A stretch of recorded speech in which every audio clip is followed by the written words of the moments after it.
Bien, alors sous la pression populaire, je me suis décidé à faire ce schéma sur la méiose. Et donc pour essayer vraiment de montrer l'aspect diversification dedans. Bon, c'est des schémas souvent un peu compliqués, les schémas de méiose, parce que justement il y a tout ce côté combinaison et compagnie, c'est un peu pénible, donc vraiment si j'y arrive ce sera vraiment un truc de ouf. Donc on va essayer. On va commencer déjà peut-être par une cellule, ça paraît être une bonne base. Donc on va se faire ici une cellule, clac, hop, ici. Bon, on va zoomer un peu. Ok. Alors, sur cette cellule de base, je vais lui faire des chromosomes. Alors, combien de chromosomes? On ne va pas en faire 50, sinon ça va être compliqué. Je vais prendre un n égale 2, donc 2 lots de chromosomes.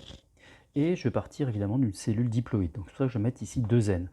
Donc, 2 fois 2, 4. Donc, je vais en faire 4. Bon, je vais utiliser les couleurs classiques, il ne faudra pas m'en vouloir. Donc rouge et bleu pour le côté origine maternelle, origine paternelle.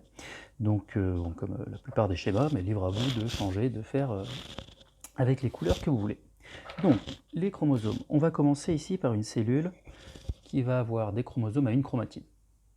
D'accord? Je pense que c'est pas mal de commencer par ça, pour après montrer l'origine justement de ces chromosomes à double chromatide, et bien comprendre du coup que ce sont les mêmes. Donc voilà, c'est notre petite cellule. Alors je vais lui faire un grand chromosome ici, ok, et puis un autre chromosome ici. Alors je peux essayer, pourquoi pas, de représenter les centromères par la zone centromérique, hein, par une sorte de petit rond ici, juste voilà, pour dire que le centromère, qui est une séquence, donc une partie de la séquence, est à cet endroit-là. On peut déjà, pourquoi pas, du coup légender un petit peu ces chromosomes. Ici, en fait, j'ai une paire de chromosomes du coup homologues. Je vais appeler celui-là chromosome CHR1P, et du coup l'autre, donc P origine paternelle, CHR1M pour maternelle. Et du coup, je vais faire une autre paire de chromosomes. Je vais faire un peu plus petit, clac, pouf, et hop. Et voilà, classique hein, comme représentation. Donc ici, on a hop, hop, et donc là, c'est le chromosome 2 paternel, et ici, du coup, le chromosome 2 maternel. Ok? Alors, je les ai fait ici avec une seule chromatide, ce qui veut dire, du coup, que si je représente, clac, où est-ce que je suis dans mon cycle cellulaire, on va faire un rond ici, clac, hop, hop, hop, hop. Bon, à peu près un rond. Si on considère voilà, que la méiose, allez, ça va prendre un quart, la méiose, ça peut être très long. Hop, donc ça, c'est la méiose. Du coup, on va se mettre, clac, hop, ça va être la G1. Hop, G2, je ne sais pas pourquoi je fais une phase... G2, qu'est-ce que je... Et bon, bah, ça commence. Bon, je ne vais pas recommencer. Hein. Phase S, pardon, et G2. Ici, ok? Et donc, bah, ici, on est en G1. Donc, je peux noter, pourquoi pas, clac, ici, qu'on est en G1. Plop. Je commence déjà à mordre sur mon bas de ma page. Ça va être embêtant après, mais bon. Et du coup, suite à ma phase S, à ma duplication, clac, phase S, je vais arriver en G2. Et donc en G2, je vais faire ma cellule. Clac, clac. Je fais un peu rectangulaire. Hein. Ma cellule qui va se retrouver maintenant avec le même nombre de chromosomes en réalité, sauf que hop, ces chromosomes vont être des chromosomes que je vais représenter comme ça. Hop, le centromère ici. D'accord. Alors le centromère, j'ai ici, on a l'impression que le centromère ne fait pas partie du chromosome. En réalité, ce que je représente, c'est ici un chromosome à 2 chromatides, d'accord, et ces chromosomes sont reliés ici, au niveau du centromère, mais en fait c'est par des protéines, c'est pas au programme, mais par des protéines qui vont juste coller, garder, coller en quelque sorte ces 2 chromatides, d'accord, qui ont été formées suite à la duplication de notre molécule d'ADN. Ces protéines, ça s'appelle d'ailleurs les coésines, cohésion. Et clac, hop, hop. Et donc l'autre ici. Plof, plof. hop, hop. Donc voilà. Alors si on laisse comme ça, en fait, ce schéma est tout pourri. Pourquoi? Parce que vous n'avez pas ici, vous n'avez pas de gènes, d'allèles, etc. Le côté diversification, on ne va pas le voir là. Si on va juste dire, ah pas, on a mis du rouge avec du bleu, super. Donc l'idée, c'est maintenant de rajouter du gène là-dedans et surtout des versions différentes pour les gènes. Ok. Bon, je vais tout écrire avec la même couleur, mais pourquoi pas après essayer de garder un code couleur pour le côté origine paternelle, origine maternelle. Alors, je vais commencer avec un petit gène ici qui est présent là, que je vais appeler A, et ce gène A existe ici sous la version 1 et existe sur le chromosome sous la version 2. Du coup, suite à la duplication, j'ai ici mes chromosomes à 2 chromatides, et je vais avoir du coup, les 2 chromatides c'est exactement les mêmes, sauf mutation. On ne va pas considérer ici, d'ailleurs, on pourrait, pourquoi pas, bon ça va devenir un peu complexe. A1, et clac, ici, du coup A1 aussi. Et du coup là, hop, je manque déjà de place, j'aurais dû essayer, mais j'ai pas de feuille A3. Hop, A2, A2. Ensuite, du coup, je vais évidemment en mettre plusieurs des gènes. Je vais prendre ici un gène que je vais appeler pareil, hop, B1, B2, et puis ici également un gène C avec les deux versions C1 et C2. Et donc là, je ne passe peut-être pas de tout noter, donc B1, B1, B2, B2, C1, C1, C2, ça devient déjà moche, C2. Ok. L'idée, c'est justement de montrer que cette méiose va permettre de faire de nouvelles combinaisons. Sinon, il n'y a pas vraiment d'intérêt véritablement, enfin, sur un schéma, je sais pas, méiose et diversification, évidemment, c'est la diversification qu'il faudra faire ressortir. Et bien souvent, quand on parle de méiose, c'est le cas. Donc, on a dit ici qu'on était sur une cellule en G2, clac. Alors, du coup, on va rentrer ensuite dans notre méiose. La méiose ici, hop, on peut déjà renoter la méiose, c'est d'abord, je mets P1 pour prophase 1, ensuite si on zappe la prométaphase, on va avoir métaphase 1, anaphase 1, télophase 1 slash prophase 2, je dis slash dans le sens où la télophase des fois elle existe quasi pas, et puis ensuite, et puis en plus j'ai besoin de place, et puis métaphase 2, anaphase 2, télophase 2. Donc là c'est juste pour montrer un petit peu toutes ces phases au sein de ma méiose et qu'elle se déroule du coup en 2 divisions. D'accord. J'ai à chaque fois prophase 1, prophase 2, métaphase 1, métaphase 2, etc. Donc je reviens ici, j'étais en G2, donc je vais faire une représentation maintenant en hop, hop, toujours un truc un peu rectangulaire, je ne sais pas pourquoi, on va dire que c'est une cellule végétale. Voilà, voilà. Alors évidemment les noyaux avant je ne les ai pas représentés, il y en a en vrai, mais bon, on ne va pas s'embêter à représenter les noyaux, c'est pas l'idée ici. Mais il y en a, alors qu'en prophase aussi d'ailleurs, puisque c'est en fin de prophase que mon enveloppe nucléaire va disparaître. Toujours est-il ici que sur la prophase, il se passe tout plein de trucs, je vais moi représenter directement un peu la fin de prophase, quand il y a déjà eu des éléments de recombinaison, et que mes chromosomes homologues vont apparaître appariés, et vont être plus que liés au niveau de ce qu'on appelle les chiasmas.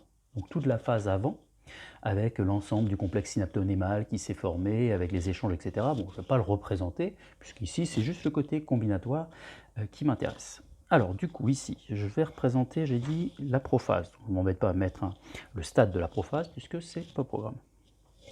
Donc, voici P1, plaque. Et donc, alors ici, je vais représenter un crossing over pour les chromosomes ici 1, la paire de chromosomes 1, et je ne vais pas le représenter sur la paire de chromosomes ici 2, voilà, pour ne pas m'embêter, pour gagner du temps et pour pouvoir mieux illustrer d'un côté brassage inter et intra, même si vous le savez, il y a forcément pour chaque paire au moins un crossing over. Donc ici, on va représenter ça comme ça, donc je claque, je mets mon bleu, je fais son petit rond ici, je peux déjà noter claque, et du coup, oh mince, hop, hop, ouais, j'ai déjà décalé, et donc plouf, clac.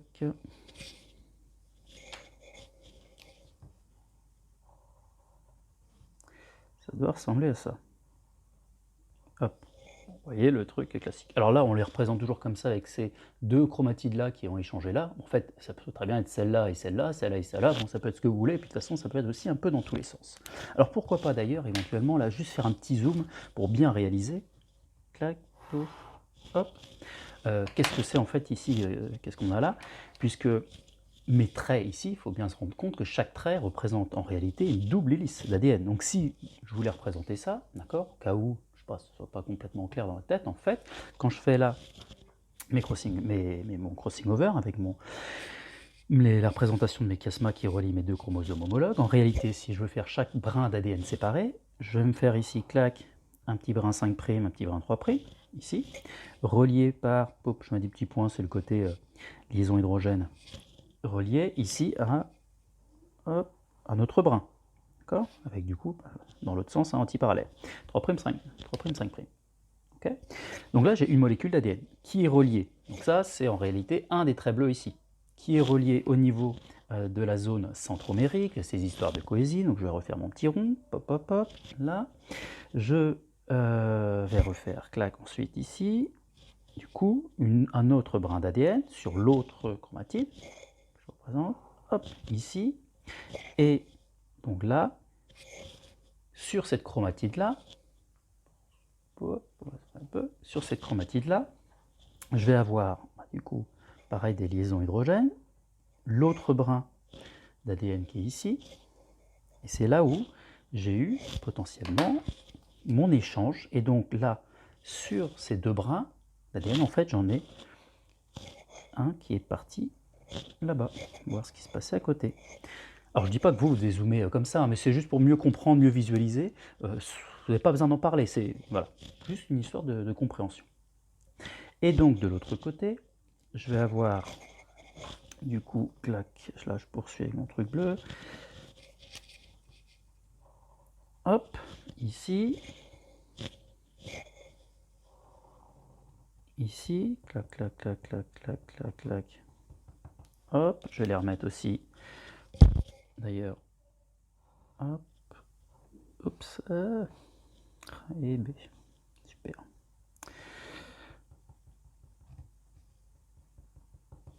Bon, pas très très beau là, j'ai un peu raté mon truc là. Hein. Voilà. Et il faut la deuxième chromatide, clac, hop, hop. Et voilà, la deuxième chromatide avec ces deux brins d'ADN reliés par des liaisons hydrogène entre les bases, voilà, normales. Ok. Donc voilà ce qu'on a, en fait, quand on représente ce qu'on avait, clac, ici. Et une autre représentation, en fait, parce que là, évidemment, on va dire c'est une projection sur du 2D, sur une feuille. Mais en réalité, si vous prenez voilà, dans les mains vos molécules, vous tournez un peu, notamment ici, au niveau de là, vous pouvez très bien considérer en fait que ce que vous voyez là, vous voyez ici, plop, plop, belle accolade, pop, en fait, pareil, hein, ça c'est pas en parler, c'est juste pour, comme ça, pour l'idée. Si, alors je devrais peut-être mettre des petits numéros, des petits trucs pour se repérer. Imaginons que là, on est à une petite séquence, enfin une petite zone qu'on va appeler A, d'accord, ici B, on n'a qu'à mettre ici D, par exemple. Et du coup, en fait, là, le zoom, ça va correspondre, si jamais juste je tourne et tout ça, à ce qu'on appelle la jonction de Holodeck, qui n'est pas au programme, je le rappelle. Donc vous pouvez passer à plus tard dans la vidéo si ça ne vous intéresse pas. Clac, clac, clac, clac. Hop, en fait, ça fait un truc comme ça. Hop, hop. Avec toutes les petites liaisons, évidemment. Clac, clac, clac, clac, clac, clac. Moi, je fais tout en rouge. Hop, hop, hop, hop, hop, hop, hop. Vous voyez, ça vous fait un truc comme ça si vous tournez. C'est rigolo. Avec, donc, clac, hop, A, ma zone D à peu près là, et puis la zone B à peu près là. Ok. Et donc, ce qui est intéressant de noter, juste, c'est que du coup, quand vous allez avoir la résolution des chiasmas, quand vous allez séparer ici vos deux chromosomes, vous allez en fait avoir une rupture, d'accord, entre ici. Alors si vous avez un véritable crossing over, vous allez avoir ici une coupure de votre molécule d'ADN. Ok, ce qui correspond en fait, du coup, c'est l'imprimante qui s'allume toute seule, ce qui correspond du coup à une coupure, si tu vas faire des ciseaux, côté enzyme, clac, ici, et aussi ici en fait. On pourrait avoir l'impression que c'est juste coupé là. Mais si c'est juste coupé là, on risque pas d'avoir un échange là véritablement de vrais morceaux de chromatine. Donc c'est possible que ce soit coupé là. Mais quand on a à ce moment-là un chiasma coupé ici, on a juste un micro-échange, quasi rien du tout. Alors que quand c'est coupé ici au niveau de la zone A et la zone D, bon là on a un véritable échange. Bon voilà, la jonction de Holodeck n'est pas au programme, mais je trouve ça intéressant de représenter un peu les trucs. Alors vous savez d'ailleurs que au cours là, de cette prophase 1, il peut aussi y avoir des problèmes en quelque sorte d'appariement, d'accord, en lien notamment avec ces histoires là de séquences répétées qui sont très nombreuses dans certains génomes et notamment dans le nôtre, et donc on peut très bien, hop, dézoomer un peu, clac, ici, aussi avoir un appariement de nos chromosomes qui vont se faire en se décalant, amenant à la production de crossing over inégaux, et ça aussi c'est d'une certaine façon évidemment de la diversification. C'est pas de la diversification entre guillemets normale de méiose, mais qui peut amener à de la duplication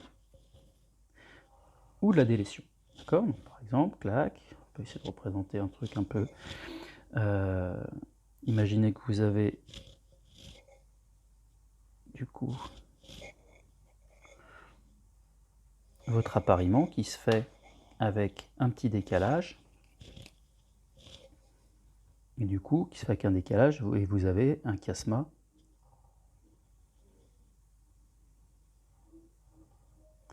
hop, hop, hop, d'accord. Et du coup, quand vous allez avoir à l'issue de votre échange, vous allez vous retrouver avec ici, hop, hop, hop,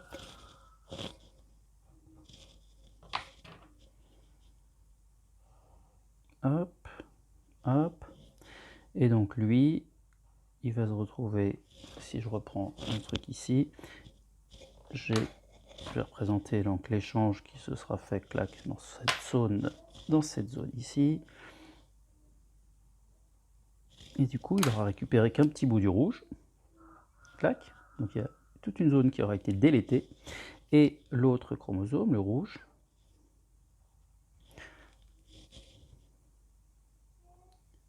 hop, il va se retrouver du coup par contre lui avec un bout plus long, donc il y aura eu ici une duplication, donc là délétion,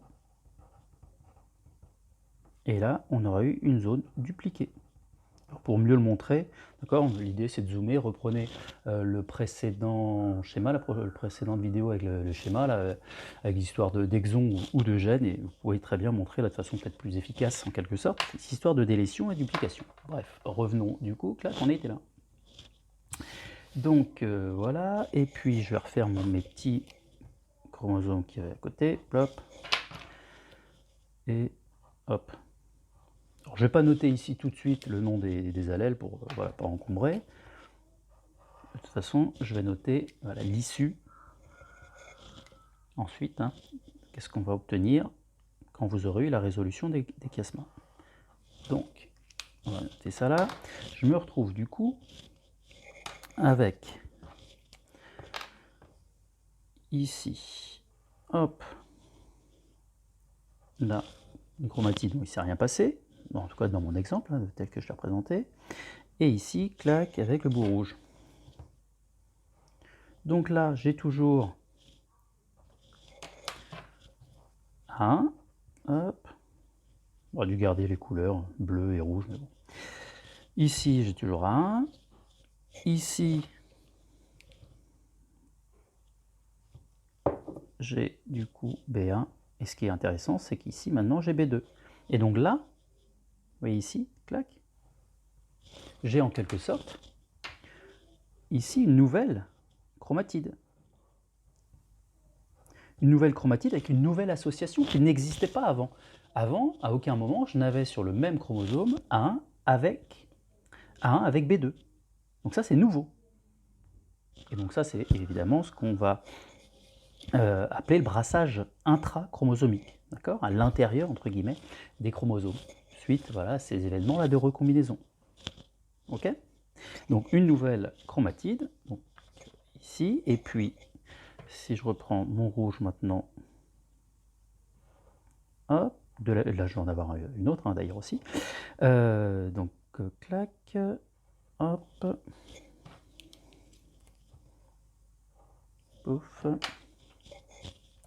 et donc qu'est-ce qu'on avait là? On avait A2, A2, ici on avait du coup B2, ici on se retrouve maintenant avec B1, et donc là aussi, hein, top, hop, hop, nouvelle chromatide. Un peu plus. Donc voilà. Plus, ici, bon, les autres chromosomes où je n'ai pas représenté, hein, ici, mais crossing over, donc je l'ai fait pas très joli. Et donc, c'est ça qu'on va appeler,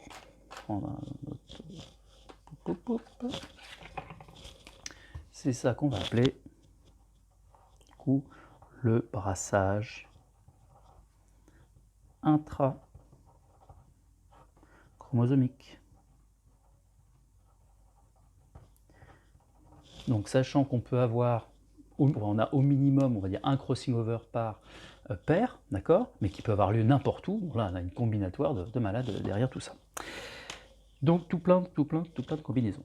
Donc, voilà ce qu'on a, du coup, grosso modo, en fin de prophase, quoi.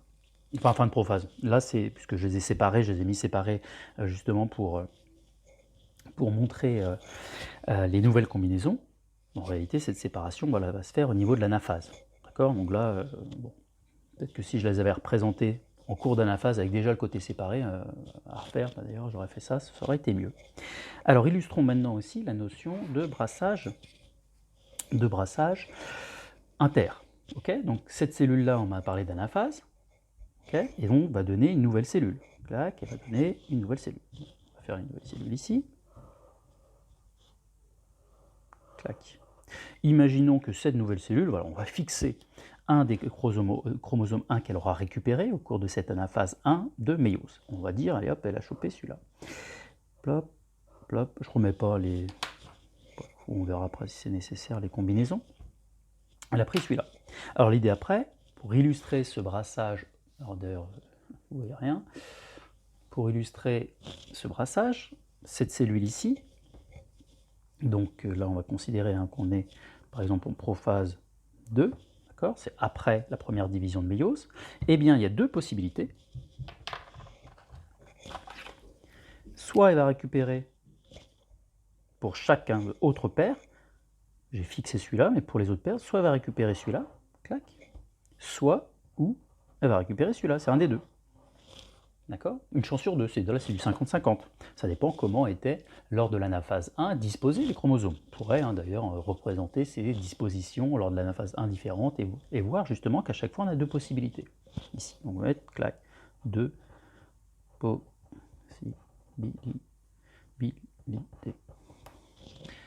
Ok? Et donc ça, c'est ce qu'on va appeler, du coup ici, le fait d'avoir ces possibilités, le brassage interchromosomique. Chromosomique. Et d'ailleurs, hein, si on veut noter, on a du coup ici 2 puissance n au total. Si on prend l'ensemble des paires de chromosomes qu'on peut avoir, du coup on va avoir 2 puissance n possibilités.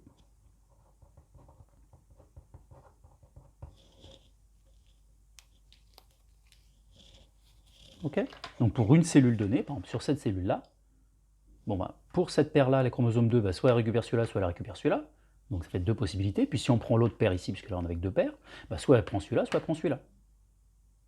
D'où le 4 possibilités ici en tout. Ok? Donc là, clac, brassage, donc interchromosomique. Tiens, je vais encadrer en vert pour bien faire référence à cette histoire ici, comme j'ai mis ici en vert. Enfin, encadrer, oui. Encadrer bizarre. Donc voilà pour le brassage ici inter. Alors ce qui peut être du coup intéressant peut-être de noter, ça peut être justement, si on veut discuter un peu des combinaisons, c'est que là, cette cellule-là, du coup, elle peut plus tard donner, à la fin de la méiose, quand on aura nos 4 cellules, on va se retrouver potentiellement avec la combinaison du coup A1B1 C1, d'accord? Si elle a récupéré le bleu, je rappelle hein, que le bleu ici c'était du C1, alors j'ai mis en majuscule alors que j'avais tout mis en minuscule avant, oups, mais peut très bien du coup aussi récupérer un B1, du coup C2. Hop, est-ce que j'ai mis en rouge? Alors, hop, C2. Donc, vous voyez, ça permet d'illustrer ici mon brassage. Vous voyez, j'ai des combinaisons différentes. Enfin, je peux avoir toute une multitude de combinaisons différentes. On peut aussi, pourquoi pas, faire figurer le fait que via le brassage inter, d'accord, enfin, comment dire le brassage inter? Je voulais dire via le brassage intra, j'ai aussi ces combinaisons, puisque là, je suis parti, ici, sur ma présentation, c'est si jamais je récupère cette chromatide qui est là, d'accord? Donc là, d'ailleurs, j'aurais pu mettre clac, clac, clac, clac, clac, clac, voilà, si ça, comme ça.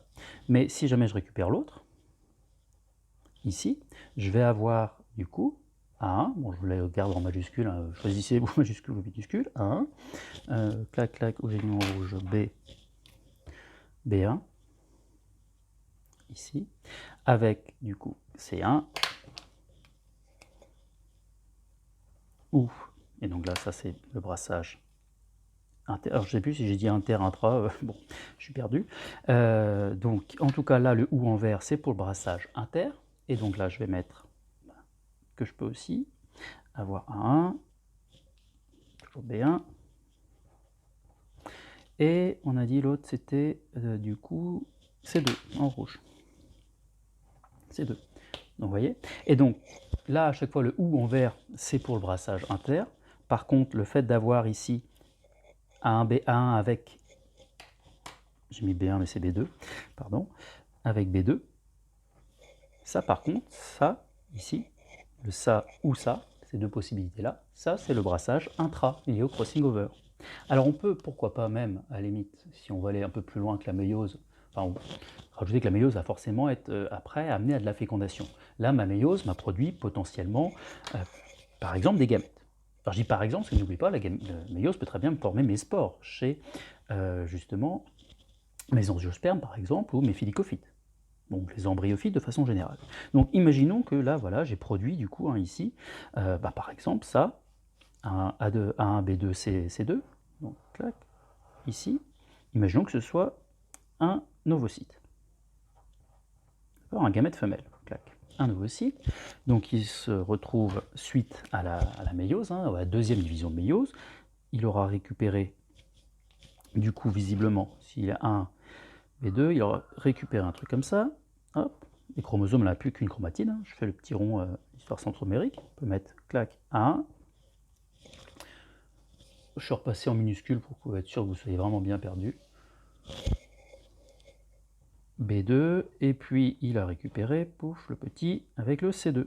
Ok?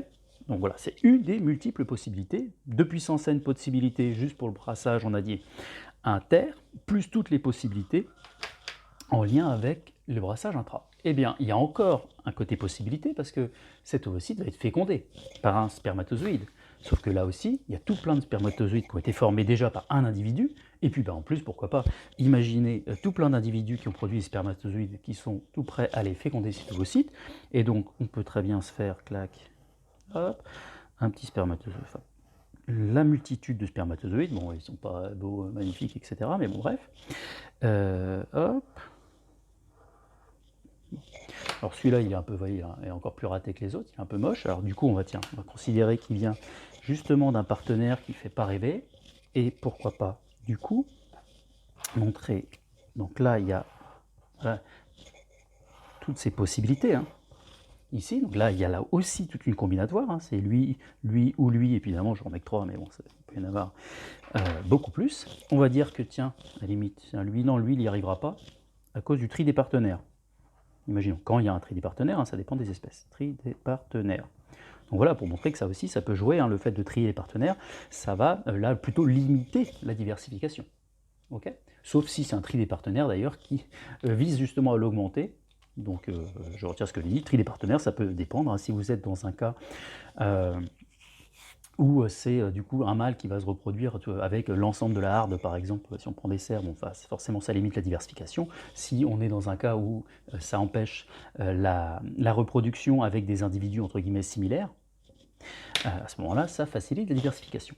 Et donc, bon, chacun de ces gamètes ici a lui aussi un génotype, d'accord? Et on pourrait du coup, pourquoi pas, ici remettre des chromosomes, je mets un grand et un petit. Bon, je mets en bleu, j'aurais dû peut-être changer de couleur, mais on sait pour un grand et un petit, avec, là, pourquoi pas, tiens, on va lui mettre ici, clac, A3, B8, allez hop, et C et C4. Et donc là aussi, il va y avoir une autre, tout plein de combinaisons, parce que celui d'à côté, lui, il a le A5, B7, C5. Ça commence à devenir moche mon truc. C5. Donc là aussi, du coup, tout plein encore de combinaisons liées, cette fois-ci, non plus purement pas à la méiose, du coup, mais en lien avec la fécondation. Donc à voir en fonction des sujets, mais n'oubliez pas la fécondation dans la partie diversification. Et puis, pour ces schémas, d'accord, vous parlez de méiose ou de fécondation, en tout cas de reproduction sexuée, imaginons, et de diversification de façon générale, mettez-moi des gènes avec des allèles, donc existants sous diverses versions, et montrez du coup qu'on a des nouvelles combinaisons. D'accord, la cellule initiale qui était ici, elle avait, donc avant méiose, elle avait donc A1, A2, hop, qu'est-ce que je mets? Non, je recommence, désolé. Elle était donc A1, B1, hop, A2, B2, C1, C2. Ok? Voilà. Elle a produit du coup des gamètes avec des combinaisons, plein de combinaisons différentes, plus après, via la fécondation. D'accord? Si j'avais la place, je mettrais d'ailleurs là, claque une flèche. Hop. Et ça va écrire sur la table, ça écrit pas bien. Et pourquoi pas mettre ici du coup ma nouvelle cellule, d'accord, qui se retrouve avec vraiment quelque chose de une combinaison très, très originale, avec ici A1,